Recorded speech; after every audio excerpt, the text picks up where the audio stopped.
Welcome to Coffee Conversations with Les and Paul, Revelation Edition. A podcast sponsored by Piedmont Road Church of Christ and Ministry League.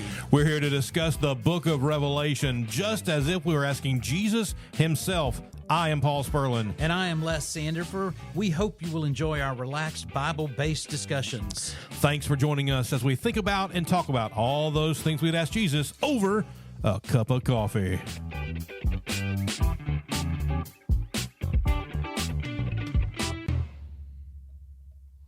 It needs a little air after it, doesn't it? It does. We do this It does every its time. thing. It's like a big drum hit. Yeah. And it's almost like the drum hit on like rain.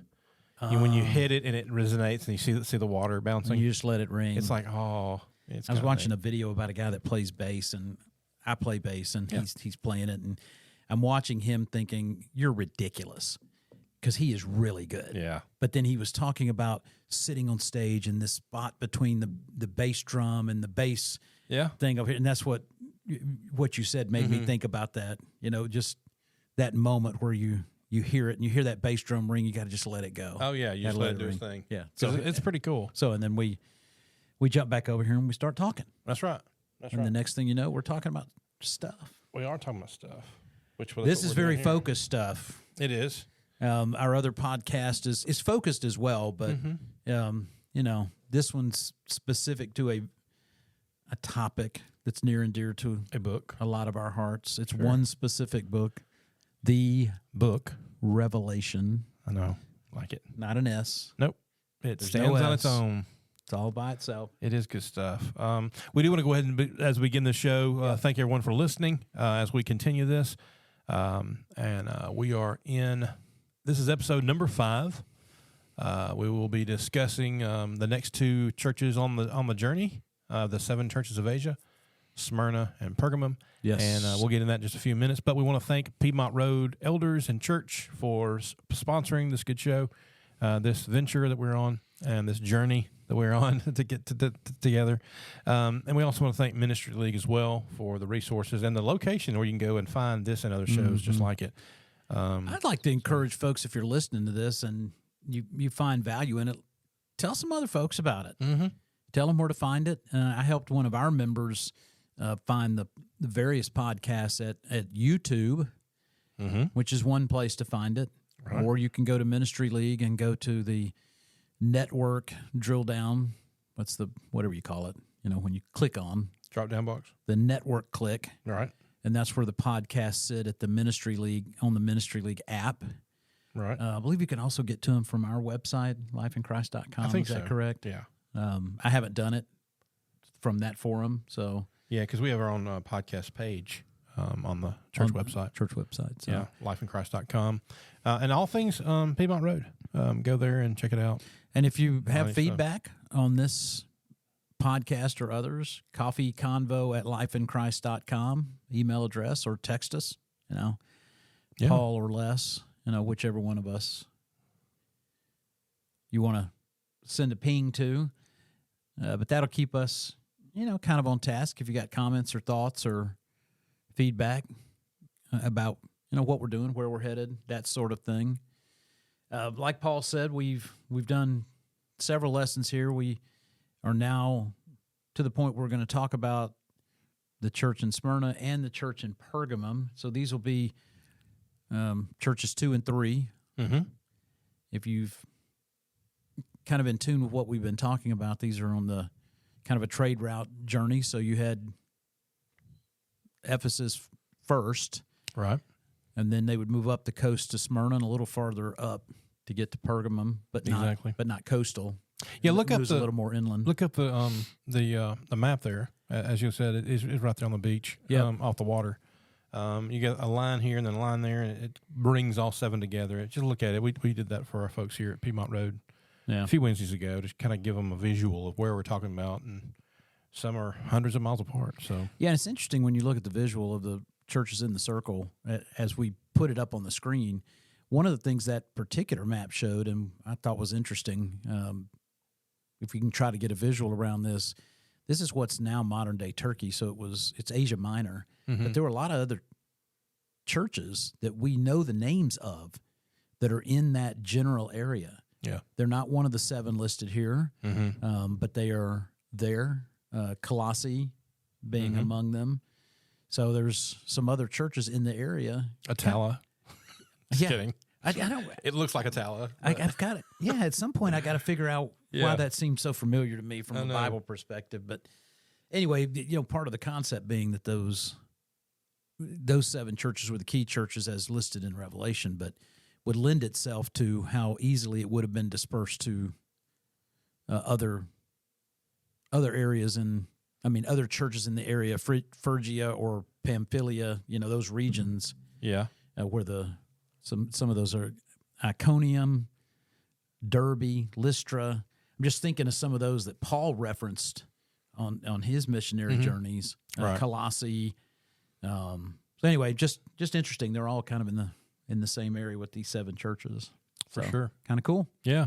So we're about to jump in and do some reading, but before we do, keep in mind we're talking about Pergamum.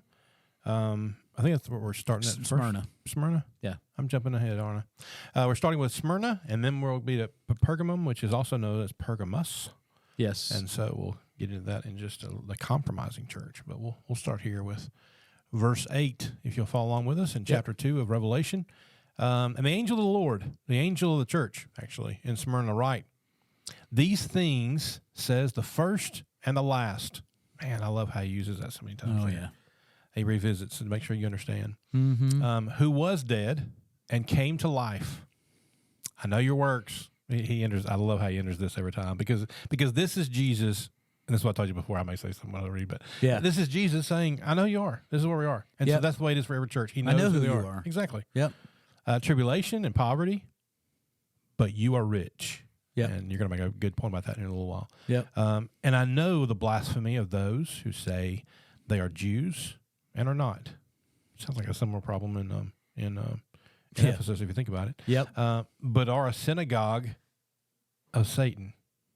Do not fear any of these things which you are about to suffer. In which you are about to suffer. Indeed, the devil is about to throw some of you into prison, and you may be tested, and you will have tribulation in 10 days. Be faithful until death, and I will give you that crown of life. That verse, that passage, especially that last phrase, last sentence, preachers, teachers, everybody uses so very often, but they should, because that's so important. We'll get back to that in a minute. He who has an ear, let him hear, as the Spirit says to the churches. He who overcomes shall not be hurt by the second death. That is the church of Smyrna. Yeah. Pretty so powerful much there. stuff. Yeah, so much there to unpack. Well, and the church at Smyrna, like the church of Philadelphia, the only 2 of the 7 that didn't have any condemnation. Right. They had commendations, but not condemnations. I have to stop and think about those words to that's cool. Yeah. say them correctly. Yeah, and there's a lot to be covered in here. One of the most interesting pieces of this to me is when we talk about be faithful unto death, and I will give you the crown of life. That phrasing of be faithful unto death really has a literal meaning, be faithful even if the result is your death. Right.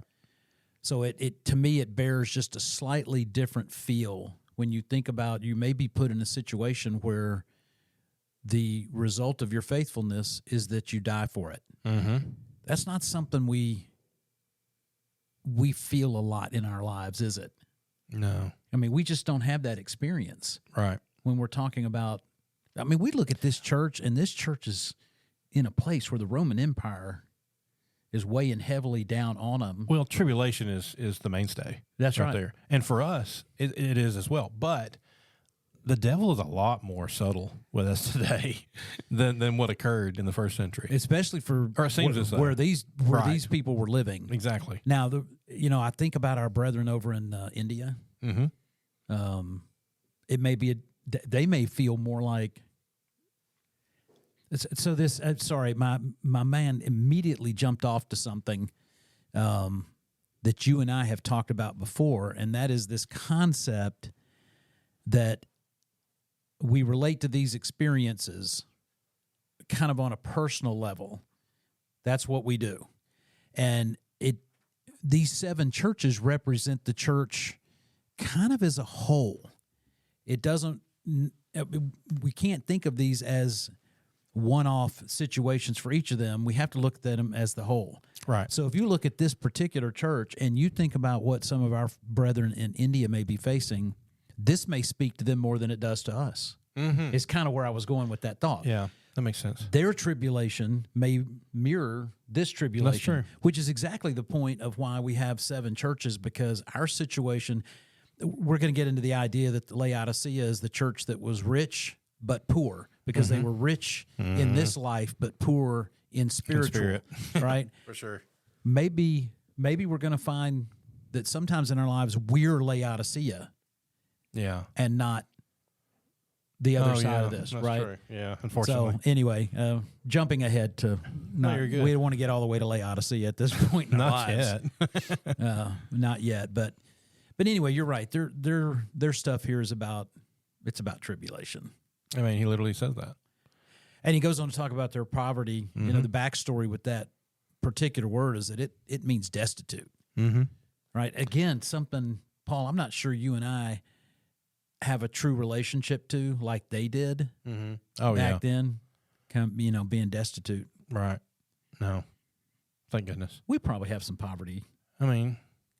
But even in this country, we don't, with the exception of a very small percentage, people are not subjected to true poverty in the sense that they have no other recourse. Right. I mean, because we have a lot of ways to help people. Some may not take advantage of it. Can you imagine that existence, though? No. That is it's so sad. I cannot. And I just thank God for the blessings of our life, our lives, to so that we don't, to give us the talents to be able to give back to Him and live for Him and to be blessed. And in a country that really allows us, right, so that far. Opportunity. Again, we look at other parts of the world. Yeah. They may not have that. They don't have that same opportunity. Yeah, that's true. But these folks were subjected to a government that would take their stuff. Mm-hmm. Mm-hmm. I had the legal right to do it. I mean, right. That was just the way the world worked for the Roman Empire. Mm-hmm. And they loved Rome. They were loyal to it. Yeah, that's one of the tricky parts about the area in Smyrna. area in which they lived. And I think we trying to remember if we talked about this with Ephesus, same, but it's more acute here because apparently there was a Jewish population in the Smyrna area that really sucked up to the Roman Empire, if you will. Oh, yeah, I'm with you on that one. And that's really what they were trying to do. And what's the easiest way to do that? You throw the Christians under the bus. Because they're the target. Right. For sure. Let's deal with them. So. Yeah, so as we move through some of this, it's some of the phrasing just kills me because it talks about the Jews that aren't really Jews. Right. And he calls them a synagogue of Satan. That's kind of a sad commentary, isn't it? Yeah. That's like it sounds like a cesspool of sin. And you go back to Ephesians, that happened with the disciples too. It's People, true. disciples, apostles, pretending, if I could say it, say words, pretending to be something they're not. And this same church, Smyrna, is still dealing with the same situation. Well, the good thing with Smyrna is that they're not dealing with it internally. Right. They're dealing with an exposure to it from outside. That's true. That's true. You and I were talking before we started recording this one about the concept of being rich. And I think it is kind of cool. And I posed the question in class when we talked about it, about what does it mean to be rich? Really, to be rich. Well, obviously, and you said it, it's a spiritual thing, not a physical thing. Right. These folks didn't live with physical riches and blessings. They were destitute. Right. They were in poverty. They were in trouble. But then we look at some of the ways in which they're rich. I mean, what comes to mind for you when you talk about being spiritually rich? Well, they were poor in possessions, but rich in God. Right. What's your question again? You said, I'm just. What does it mean to be spiritually rich? Yeah, from your perspective, what does that mean to you? I think it means we got people that love us. Okay. We got people that support and love God and resonate that feeling. What I think about when I have it down here is when you think about poor possessions, but rich in God, I go to Luke 16, verse 11. Okay. Luke 16:11 here basically says, "Therefore, if you have not been faithful in the unrighteous mammon, basically stuff, who will commit to your trust and the true riches?" As a question. Okay. So I think it comes back to what's man is possessions. You know, that's the local things, the earthly things. And what are the true riches? But the true riches are what's going to happen to thereafter. It's the other side. That's like my ought thing from the last show. Yeah. The thereafter. I have ought against you. Yeah, we don't there. I have this against you. But it's that phraseology that what's going to happen later, that's the riches we're talking about. That's the possessions of eternal things is the riches we're talking about. But living towards that. Yeah, when we look at spiritual riches and we think about we have Jesus on our side as our mediator. We go to God the Father in prayer and Jesus as our mediator. We have God the Father. Right. You hit on it. We have the family of God as a support system. Part of what comes to mind for me is just the simple fact that we aren't tortured by the things of this world or shouldn't be as tortured by the things of this world. Like when you get involved in sinful behavior and the negative consequences and the negative effects that come with that, or the constant mental duress that comes with it. Right. When we're Christians, we have that relationship with Jesus. Sure. That relationship with God. It gives us peace. It's open, it's honest, it's true. Yeah. Yeah. And of course, peace not being absence of physical or absence of conflict in a general sense, but it's a relationship that we have with God. For sure. Yeah. So very, very interesting discussion with the church at Smyrna about the various things. One of the things I like about church at Smyrna, and you've hit on this somewhere in the process. Okay. But the idea that each of these messages to the churches are structured similarly, but the way it's phrased is slightly different. And you hit on this one at the beginning, the words of the first and the last. You use New King James, so it's slightly different in how it's said. What's your say?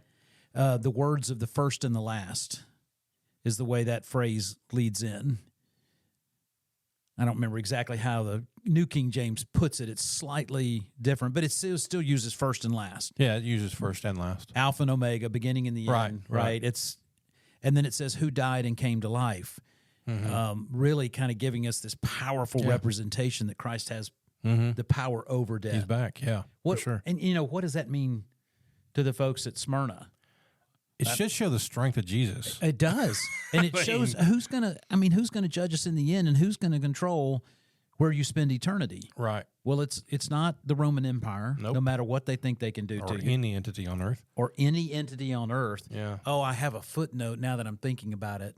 I have a footnote in chapter 5 when we look at the throne of Christ. We'll talk about it then. Okay. It speaks to the same basic idea of nobody has power except Jesus in the end. And to me, that wraps all the way down to the end. Be faithful in death, I'll give you the crown of life. Who's going to do that? Jesus. Jesus, for sure. Jesus is the one that's going to do that. Yeah. So, and I told the folks in class, we'll talk about crown of life when we get to we get over to chapter 4, throne room of God, because we see all the creatures, everybody's throwing their crowns at the throne. But on that, he does say, "Be faithful to death, and I'll give you the crown of life." He's preparing them for what's about to happen. Yep. Because next he says, their testing would last 10 days, but then it's going to come to an end. Yep. It's like there's a time that the devil is going to do his thing, but trust me, he's not a forever entity. That's right. He's like, He doesn't control it all. No, he doesn't. He's got to ask. We've said this before. He has to, just like in the Job situation, he's got to ask for permission to scratch. Yep. So sorry. I'm your guy. that's where we're at. That's a great way to put it. So I think that's neat. It sounds threatening, but it's like, but just know this is temporary. Yeah, and I had a note here. I mentioned to you that I don't think this even came up in class, but there is value in suffering. So none of us want to go through it. Right. But in life, if we allow it to be what it should be, it only makes us stronger. We have a member here that struggles with some physical issues, and I was talking to him about some of those things. And he lived most of his life without a relationship to Jesus, a true relationship to Jesus. So he's relatively new to this whole process. But he said to me, these things I deal with physically make me closer to Jesus. Just a constant reminder that my relationship with him is not about the physical in this world. I thought, man, that is powerful. Yeah, it is. Because most of us don't see this process of living and the suffering that we might go through through whatever it is, through physical ailments. Right. Because we don't see the testing that they're talking about here. We just don't get thrown in jail for being a Christian. Right. But it's an interesting concept that it was powerful when he said it. Some do. Some do. Not in this country, but some do. Oh, yeah. Sure, yeah. Yeah. Fair statement. Not contradicting you, just making it straight for everybody to understand is, we got it really good right here. That's right. And there are some that don't. We mentioned India earlier. Right. There are some in this world that do deal with it. So, yeah, Church of Smyrna, a lot of positive there. Yeah. They're going to have their struggles, stuff they're going to deal with. Now, Pergamum. Yeah. You ready to move to Pergamum? Are we jumping to Pergamum? If you want to. Because, let's see. Make sure we cover what we need to cover with Smyrna. Smyrna, just a little history here. Just throw this in here. Okay. Sorry. My wife was texting me about supper. Okay. Y'all didn't know about that. Y'all didn't even know about that. So Spaghetti? first city on site. No, actually hamburgers. Okay. First city on site was destroyed in 600 BC and it was rebuilt by the successor of Alexander the Great. Oh. Yeah. Just had no clue. I had to take this class in school, and so I just kept some of the stuff. It doesn't do any good spiritually, but here it is. The image of Phoenix, legendary bird that rises from the ashes from destruction, and it is applied to Smyrna. Not only the I didn't know that. instance of the church reflecting the history of the city, which is all set for one theme dominates the short letter, that of suffering persecution. So it kind of, I don't know, it's kind of neat. If you look at the history part, that kind of goes with it. Yeah. Kind of neat stuff. Well, and I do think probably as much as almost any subject matter we study, the history of some of these cities, for sure, and maybe even where they where they are today, kind of play into it, and does make the topic more interesting, right? And more, I guess, interesting. Maybe not the best word, but it does enrich it. Mm-hmm. It's a richer and fuller kind of study of it all. For sure. Just a reminder, and we have to say it over and over again, what you're going to take away from Revelation should not be understanding what all the signs and symbols actually mean, because we're not going to understand all of that. The takeaway is this was written to a first century audience. It had meaning to them, but the ultimate goal was to remind them to be faithful no matter what they faced in this life, because that faithfulness will guarantee them a home in heaven. Right. And then to give us some examples through these churches of people that may have been struggling with some things. Right. And the admonition given to them to get it right. Exactly. Correct it. Mm-hmm. Smyrna wasn't one of those that had things that needed to be corrected. They were just really getting that pep talk, pep talk, because in the end they were doing the right thing. They were right in the sweet spot. They were right in the sweet spot. The Lord was not saying, this is here, this is going to happen, it's going to occur, you'll be okay. Yeah. I like it. And even and maybe the most critical point, even if it means they kill you, you'll be okay. You still have that crown. You still have the crown. And that Revelation 2:10 resonates. It does. Love it. It's amazing. I use it a lot. Be faithful unto death, and I will give you the crown of life. It's the majority of an invitation of anybody. If you offer it, you need to know it's there. And it is ultimately what we're all working towards. That's true. Right? That's true. That crown of life. Yep. Remind ourselves we may face some torturous times in any number of ways. Might be physical. That's true. Could be emotional. It could be anything. Absolutely. And to the angel of the church in Pergamum write, the words of him who has the sharp two-edged sword. I love that. I know where you dwell, where Satan's throne is, yet you hold fast my name, and you did not deny my faith, even in the days of Antipas, my faithful witness, who was killed among you where Satan dwells. a reminder. I mean, where Satan's throne is, where Satan dwells. Just a throwback. I don't know much about Antipas, but I think we'll get back to this, but I think it's interesting that it says he was killed among you.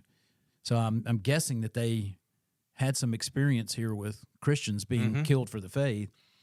I have a few things against you. You have some there who hold the teaching of Balaam, who taught Balak to put a stumbling block before the sons of Israel so that they might eat food sacrificed to idols and practice sexual immorality. Jesus was very clear here, wasn't he? I'm going to tell you exactly what Balak did wrong. Right. You don't have to go back and look it up. You don't have to research it. This is what he did. So also you have some who hold the teaching of the Nicolaitans. Therefore repent. If not, I will come to you soon and war against them with the sword of my mouth. He who has an ear, let him hear what the Spirit says to the churches. To the one who conquers, I will give some of the hidden manna, and I will give him a white stone with a new name written on the stone that no one knows except the one who receives it. How cool would that be? To be given the white stone with your new name that nobody knows except you. Yeah, that would be pretty. That's pretty cool, isn't it? Pretty cool. The church at Pergamus. So it's known as the compromising church. Yep. And what they do is they compromise holiness for worldliness. Okay. Is kind of I think what we're looking at here. Yeah, it's fair. And Jesus, right in the middle of that passage, it's very similar to Ephesians. Very similar, to the Ephesians, to the church at Ephesus, because he starts by bragging on them for their trajectory of where they are. Yeah. But then he says, but there's this. I have some things. Let's work. Yeah, I got stuff you need to know about. So yeah. So that's where we're what are the things? I mean, probably to your point, probably some of the things where we're getting some compromise. It's all about compromise with the it's world, all about, with the world around us, right? Yeah, and don't. He's saying don't. That's the quick answer is don't. Yeah, just stop. Just stop. So I do got a few things on this. So we have compromise destroys achievement. Oh. So if you decide that you know what God wants you to do, and you do part of that, right, and not all of that, it's all a failure. Sorry. No, that's a great way to put it. There's no halfway in. Yeah. And so I think that's something to think about. Jesus did give accolades to the church. He did brag on them a little bit, so that needs to be understood. But and he appreciated their faithfulness, but then he had that nevertheless thing, and that's what he talked about there. I think we have one.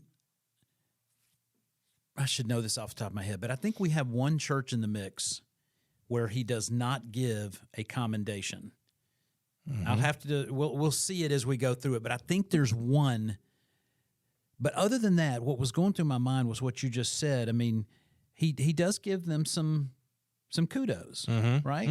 And that's consistent through most of these, that there's something positive to be said, and maybe that's a message for us too in how we interact with other people. Don't always just say you're doing this you shouldn't be doing. Right. Sometimes it's about saying, you're trying hard. This is something you could work on.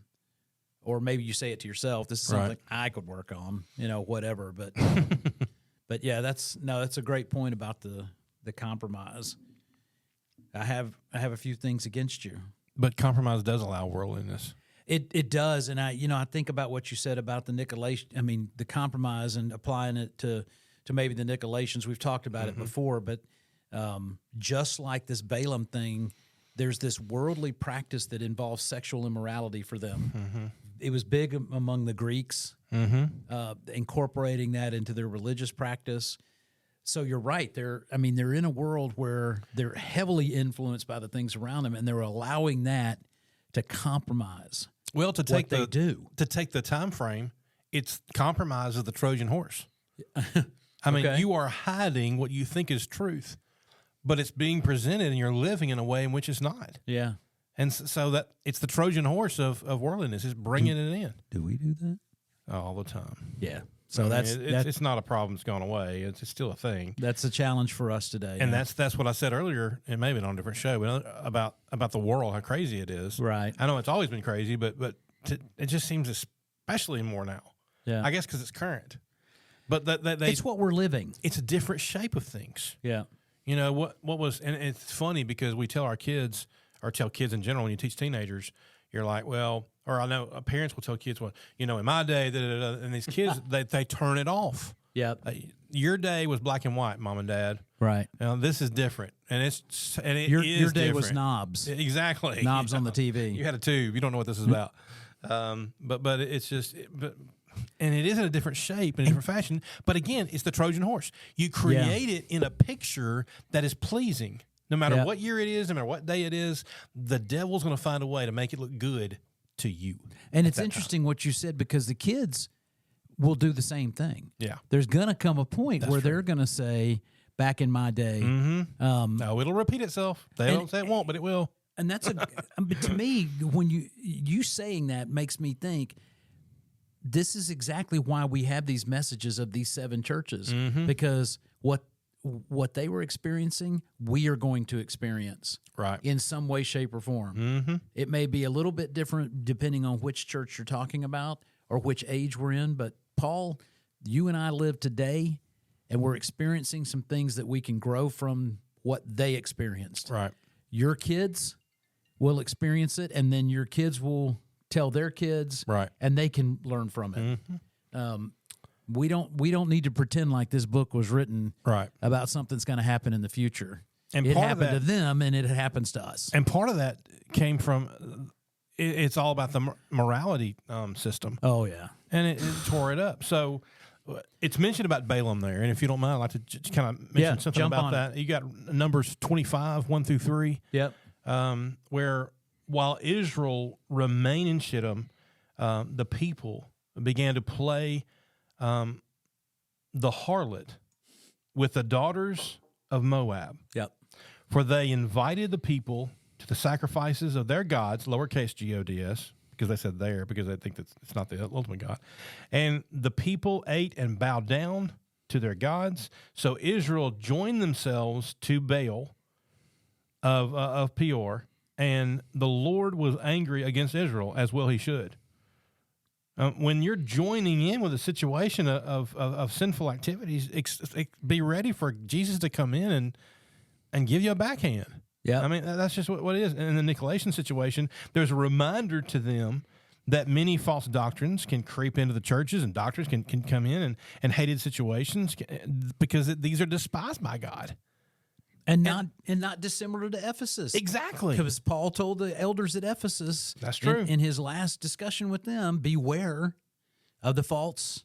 Right. So in our class and on this show, we've talked about, we're going to study these churches. We want you to see these churches, these congregations. Yep. But please understand, this is still happening today. That's right. There is one church, Ephesians 4. Yep. We can go 1-7. We can talk all about how there's one church. Yep. Okay? But what we find here, and what we're finding in these churches in Asia, is the same thing happening today. That's right. Is things are slowly creeping in that changes things, and we just don't need to be blind to it. I think what Jesus is doing here, if nothing else, he's preparing these congregations for the garbage the world's trying to bring in to make the church just like what's happening on the outside of the doors. I'm nodding at him as if you can see me nodding. He's with me. We're definitely together. I need to throw some words in here. We got the fist bump happening, but it's just one of those things. That's exactly right. It's it. And as much as we're talking about first century, we're also talking about 21st century. Well, and that's the extrapolation to the whole book. Yeah, that's really, true. What we're going to find when we see the signs and symbols that so confuse everybody is that when you put them in some perspective of what Jesus was trying to communicate to them, right?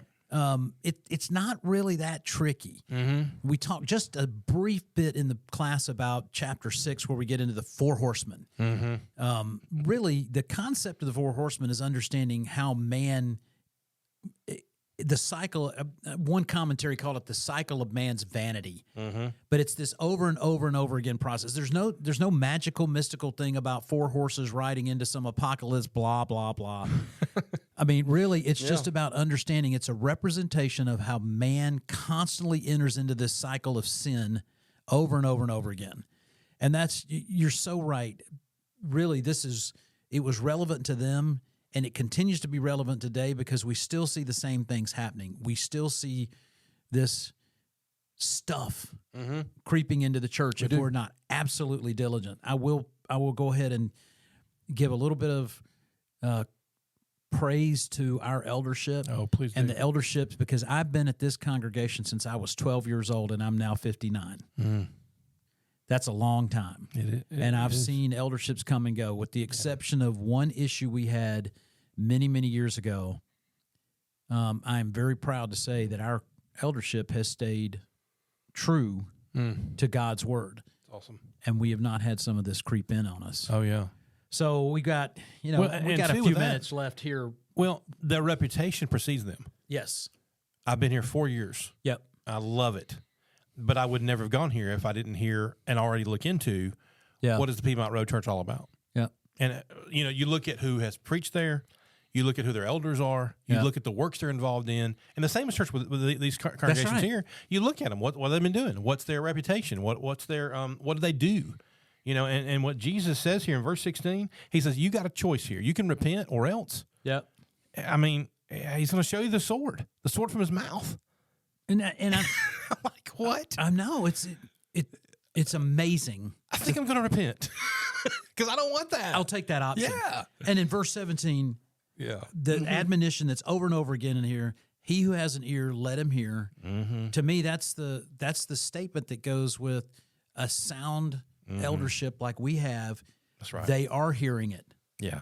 And they over and over again, they're reevaluating, they're questioning themselves and making sure that they are sound doctrinally, that they have, all of that stuff is right, the way it should be. So I think what we find here, because of verse 17, which you just talked about, and the first and last at the beginning, is he shows no favoritism.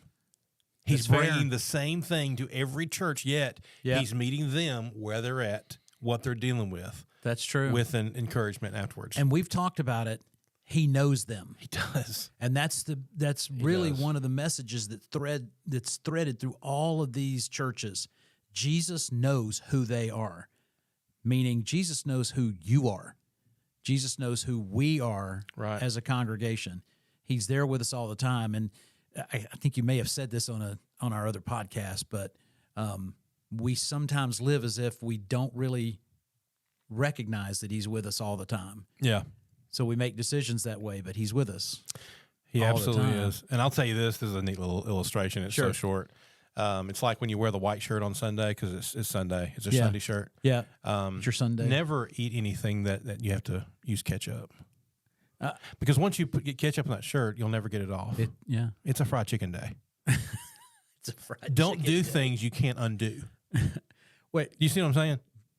Is a fried chicken day a good day? Oh, yeah. Fried chicken day is always a good day. I was just checking. Oh, it's always a good day. You it's can not get a ketchup day. But it's ketchup, a free chicken. You can't undo the ketchup on the white shirt. Is that a new phrase for us? It's a fried chicken day? It's a fried chicken day. I love it. I kind of like that phrase. We haven't had lunch yet, so. No, that's a good point. It's a fried chicken day. Is that a good place to end? I think so. It's a fried chicken day. I like it. Avoid that compromise, folks. Avoid it. For Les and for I am Paul Sperlin. This has been Coffee Conversation, Revelation Edition with Les and Paul. Thank you for being with us today. Thank you for our sponsors, Piedmont Road Church of Christ and Ministry League, and you, the listener. Thank you for being with us. We look forward to being with you over that next cup of coffee.